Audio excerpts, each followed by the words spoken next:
नमस्कार, हम छत्तीसगढ़ देख रहे हैं आप और मैं हूं आपके साथ अवंतिका श्रीवास्तव। छत्तीसगढ़ की हर खबर आपके साथ साझा करेंगे, लेकिन उससे पहले देश की इस वक्त की सबसे बड़ी खबर आपके साथ साझा करें। आज आम बजट पेश किया जाना है। संसद में वित्त मंत्री निर्मला सीतारमण आज आम बजट पेश करेंगी और इस बार भी पेपरलेस आम बजट होगा। डिजिटल इंडिया की झलक इस बार भी देखने को मिलेगी।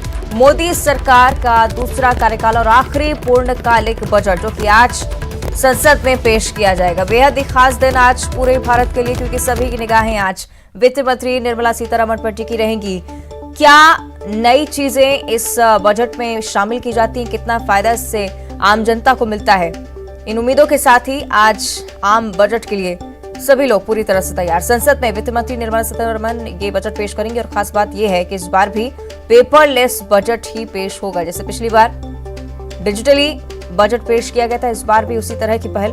मोदी सरकार का आखिरी पूर्णकालिक बजट फिलहाल के लिए। लगातार न्यूज 18 पर भी आप अपडेट्स देख सकते हैं। दिन भर आज चर्चा आम बजट को लेकर होनी है और इस बार भी बजट पिछली बार की तरह पेपरलेस रहेगा।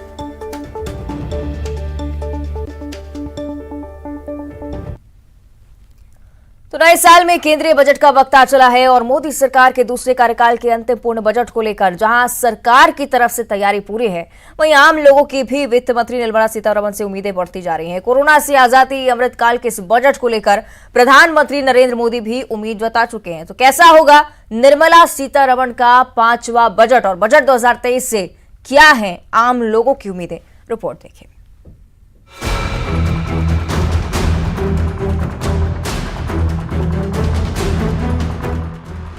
बजट में किसको क्या मिलेगा, इसको लेकर कयासों का दौर जारी है। लेकिन आम आदमी हो या किसान, युवा हो या महिला या मिडिल क्लास, सभी की अपनी उम्मीदें हैं। तो कारोबार भी कारोबार की सुगमता के लिए वित्त मंत्री से बड़ी उम्मीदें लगाए बैठे हैं। वहीं अगले साल होने वाले लोकसभा चुनावों से पहले ये मौजूदा मोदी सरकार का आखिरी पूर्ण बजट होगा। इस कारण भी लोगों की उम्मीदें बढ़ी हुई हैं। वित्त मंत्री ने पिछले बजट में कोविड से अर्थव्यवस्था को हुए नुकसान की रिकवरी पर फोकस किया था, तो इस बार अर्थव्यवस्था को रफ्तार देने पर फोकस हो सकता है। जानकार बताते हैं कि बजट फाइनेंशियल स्टेबिलिटी की ओर जाता दिखेगा। महंगाई और बढ़ता व्यापार घाटा की चुनौती से निपटने पर बजट में फोकस दिख सकता है। रोजगार के घटते अवसर सरकार के लिए बड़ी चुनौती है, इसलिए बजट में स्किल डेवलपमेंट और डिजिटल इंफ्रास्ट्रक्चर को बढ़ावा देने के लिए विशेष पैकेज का ऐलान हो सकता है। इसके साथ ही देश को मैन्युफैक्चरिंग हब बनाने की दिशा में बड़े फैसले के साथ इकोनॉमी की रीढ़ सूक्ष्म, छोटे और मध्य उद्योग यानी MSME को मजबूती देने पर फोकस हो सकता है।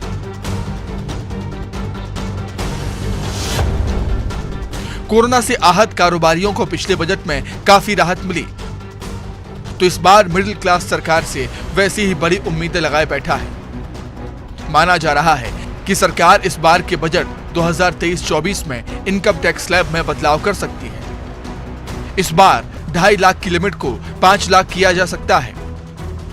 अगर ऐसा होता है तो आपकी सालाना इनकम 5 लाख तक होने पर आपको कोई टैक्स नहीं देना होगा। इसके अलावा अभी 2.5 लाख से ज्यादा इनकम वालों को ITR फाइल करना जरूरी होता है। इसके बाद ये लिमिट 5 लाख हो जाएगी। एक्सपर्ट के अनुसार इस बार सरकार इनकम टैक्स के सेक्शन 80C के तहत मिलने वाली टैक्स छूट को बढ़ाकर 2.5 लाख रुपए कर सकती है।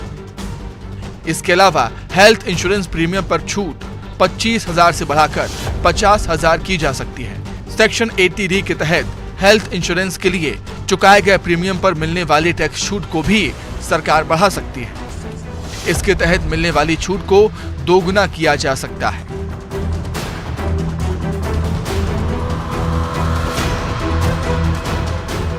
देश के आम बजट का महिलाओं को खासा इंतजार रहता है, क्योंकि अधिकतर परिवारों का बजट महिलाएं संभालती हैं। रसोई गैस का बढ़ता खर्च, महंगे खाद्य तेल, आटे की बढ़ती कीमतों ने किचन का बजट बिगाड़ दिया है। जाहिर है महिलाएं सरकार से उम्मीद कर रही हैं कि सरकार ऐसा बजट पेश करे ताकि उनकी रसोई में रौनक बरकरार रहे। रसोई घर से हटकर बात की जाए तो आधी आबादी को उम्मीद है कि इस बजट में बिजनेस में महिलाओं की भागीदारी बढ़ाने पर फोकस किया जाएगा।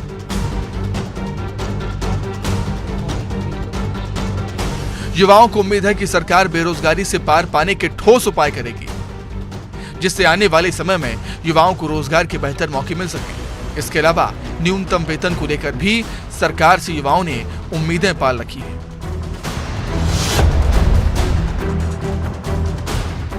किसानों की मांग है कि खाद बीज पर सब्सिडी बढ़ाई जाए ताकि खेती की लागत कम हो सके। इसके अलावा जैविक खाद के इस्तेमाल को प्रोत्साहन देने के लिए सरकार इस पर सब्सिडी प्रदान करे।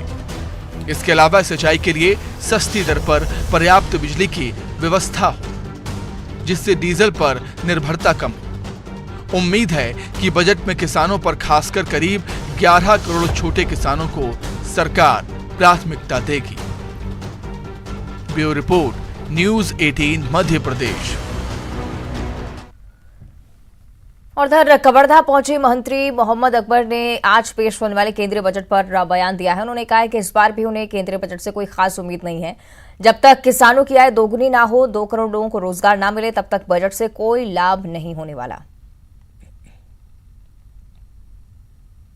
बजट से तो कोई उम्मीद नहीं है और होने का सवाल भी नहीं। बजट में जब तक किसानों का आय दोगुना वाली बात नहीं आएगी, 2 करोड़ लोगों को रोजगार देने की बात नहीं आएगी, बजट में प्रावधान होना चाहिए कि 15 लाख रुपए सबके खाते में आएगा, तभी ये बजट अच्छा होगा, वरना नहीं।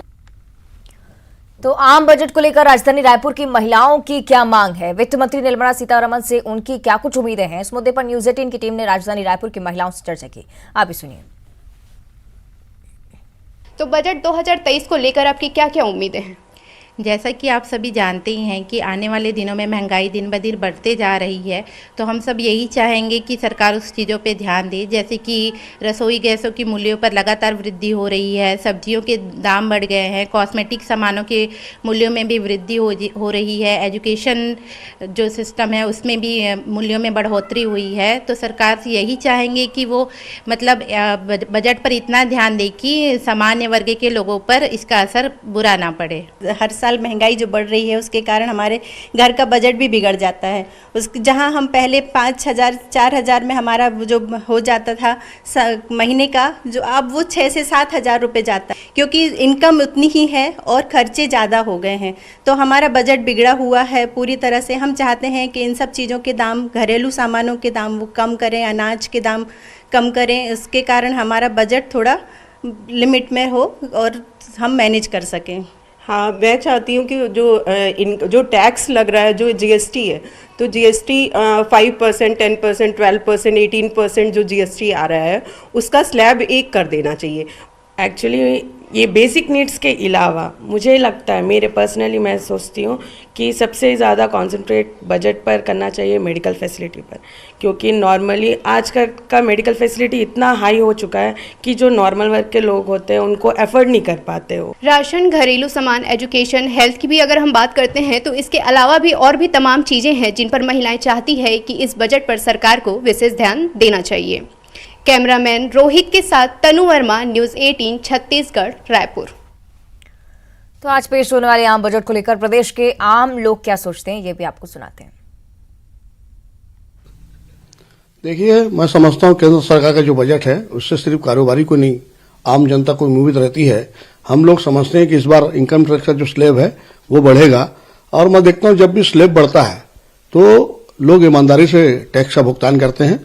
जी सर, हम लोग एक गृहिणी होने के नाते, और अभी केंद्र का भी बजट आने वाला है, इसके बाद हमारे स्टेट गवर्नमेंट का भी बजट आएगा उसके अनुरूप ही, तो हम अपनी सरकार से बस यही चाहते हैं कि जिस तरीके से अभी मार्केट वैल्यू बढ़ रहा है, हमारा रोजमर्रा की जो सामग्री है वो तक हमको कम बजट में उपलब्ध नहीं हो पाती हैं, तो हम अपने चाहते हैं कि जैसा सबका वेतन बढ़ रहा है, डीए बढ़ रहा है महंगाई के अनुसार, वैसा ही हमारा भी इधर परसेंटेज बढ़े, ताकि हम भी अपने डेली रूटीन तो सही से चला सके, ऐसा हम भी उम्मीद।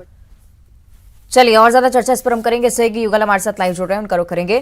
युगल, केंद्रीय बजट पर आज पूरे देश की ही चर्चा है, लेकिन छत्तीसगढ़ के लिए बजट और ज्यादा खास हो जाता है क्योंकि चुनावी साल है, और कांग्रेस और बीजेपी में इस बजट को लेकर मुझे लगता है चुनावी जंग और सियासी जंग भी देखने को मिल सकती है। युगल।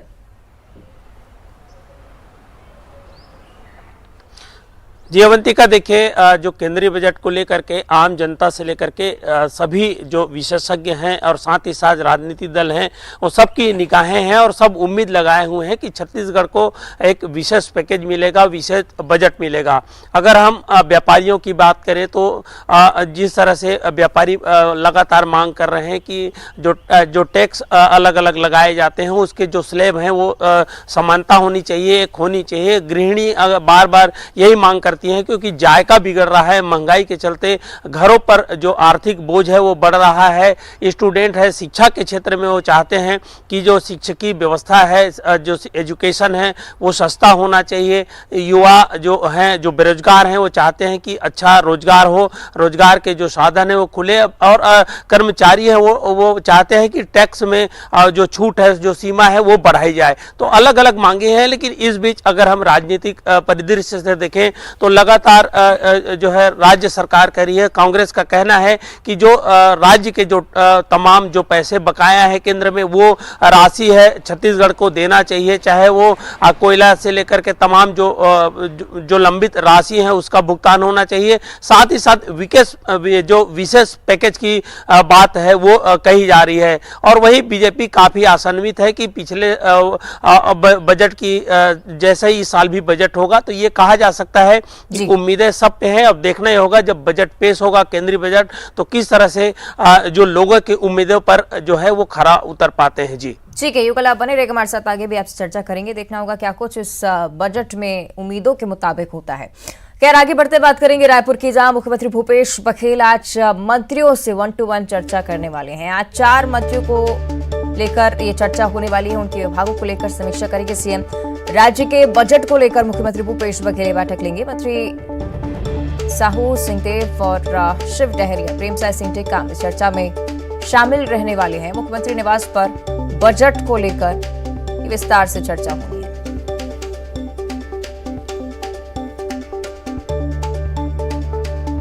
सही युगल हमारे साथ लगातार जुड़े हुए हैं, उन पर चर्चा हम करेंगे। किस तरह से युगल लगातार सिलसिलेवार छत्तीसगढ़ के बजट को लेकर भी सीएम चर्चा कर रहे हैं। आप हो सकता है कई सारी ऐसी चीजें इस बार इंक्लूड की जाएं जो कि जनता की उम्मीदों के मुताबिक हो। युगल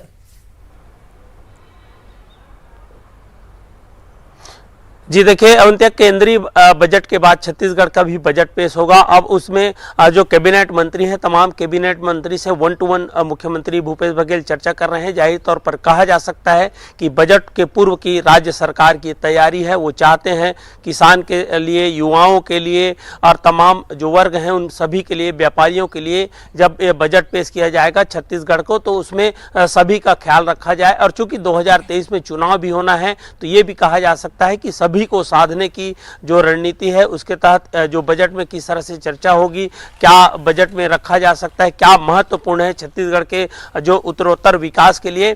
तो लगातार मुख्यमंत्री भूपेश बघेल विभागीय जो मंत्री हैं उनसे राय मशवरा कर रहे हैं। विभाग की क्या आवश्यकता है उस हिसाब से जो बजट है उसमें उसका समायोजन किया जाना है। और आज जो मुख्यमंत्री भूपेश बघेल जो स्वास्थ्य मंत्री टीएस सिंहदेव से भी चर्चा करेंगे, नगरीय प्रशासन मंत्री शिव डहरिया से करेंगे और शिक्षा मंत्री जो प्रेमसाय सिंह टेकाम है, इसके अलावा गृह मंत्री ताम्रध्वज स्वामी हैं, उनसे साहू है, उनसे लगातार चर्चा करेंगे। और ये कहा जा सकता है कि बजट के पूर्व ये व्यापक तैयारियां की जा रही है। इससे पहले जब सरकार थी बीजेपी की या फिर तो इसमें इस तरह की बातें सामने नहीं आती थी। अब मुख्यमंत्री भूपेश बघेल जब बजट को लेकर के काफी अभी से गंभीर दिख रहे हैं और क्योंकि 2023 में चुनाव होना है तो ये कहा जा सकता है कि बजट में सभी वर्गों का ध्यान रखा जाए ताकि जो संतुलन है वो न बिगड़े।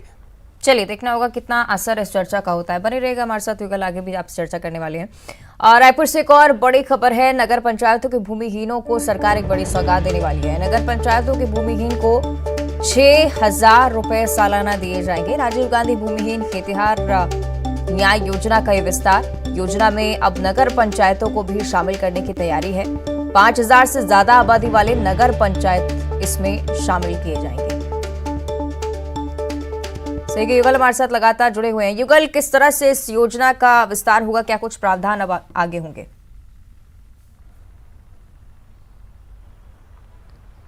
देखिए, अभी भी प्रदेश में बहुत से ऐसे किसान हैं जो भूमिहीन हैं और उनकी आय, उनकी स्थिति मजबूत करने के लिए राज्य सरकार उन्हें काफ़ी मदद कर रही है। किसानों को बोनस के रूप में जो धान खरीदी होती है उसमें दी जाती है। अब ऐसे नगरीय निकाय जिनकी जो आबादी है 5,000 से अधिक है, तो ऐसे जो भूमिहीन खेतिहर जो किसान हैं उन्हें 6,000 रुपये देने की एक योजना बनाई जा रही है और ऐसे किसानों को, ऐसे नगरीय निकायों को, नगर पंचायत हैं, उनको चिन्हांकित किया जाएगा और आर्थिक रूप से मजबूत बनाने की है। किसानों के लिए 6,000 की जो सालाना जो मदद होगी वो काफ़ी कारगर साबित हो सकती है और ये प्रदेश का इकलौता ऐसा जो राज्य है, मुख्यमंत्री भूपेश बघेल कई बार इस बातों को दोहरा चुके हैं। वो उनका कहना है कि एकमात्र ऐसा राज्य है जहां पर भूमिहीन किसानों को, खेतिहर जो मजदूर किसान हैं, उन्हें जो राशि देने का काम है राज्य सरकार लगातार कर रही है। इस योजना की तारीफ भी होती है। चलिए देखना होगा कितना असर इस योजना का जमीनी स्तर पर होता है। शुक्रिया आपको युगल इस जानकारी के लिए। फिलहाल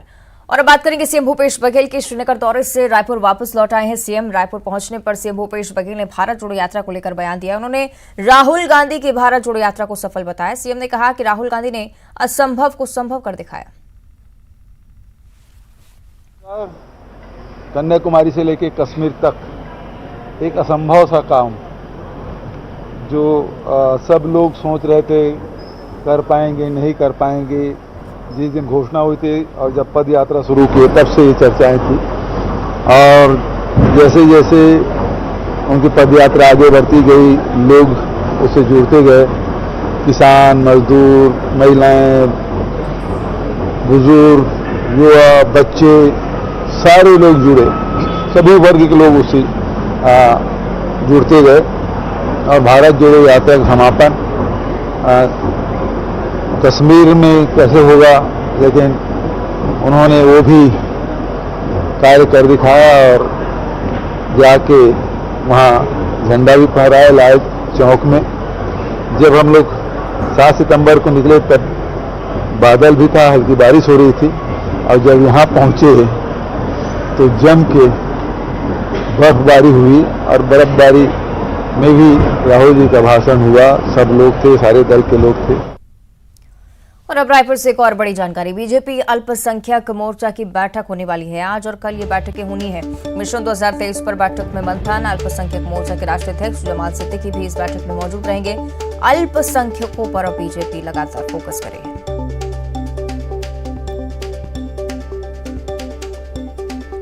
बीजेपी की अल्पसंख्यक मोर्चा की बैठक आज और कल सिलसिलेवार कई सारी बैठकें होनी है। जमाल सिद्दीकी राष्ट्रीय अध्यक्ष मौजूद रहेंगे।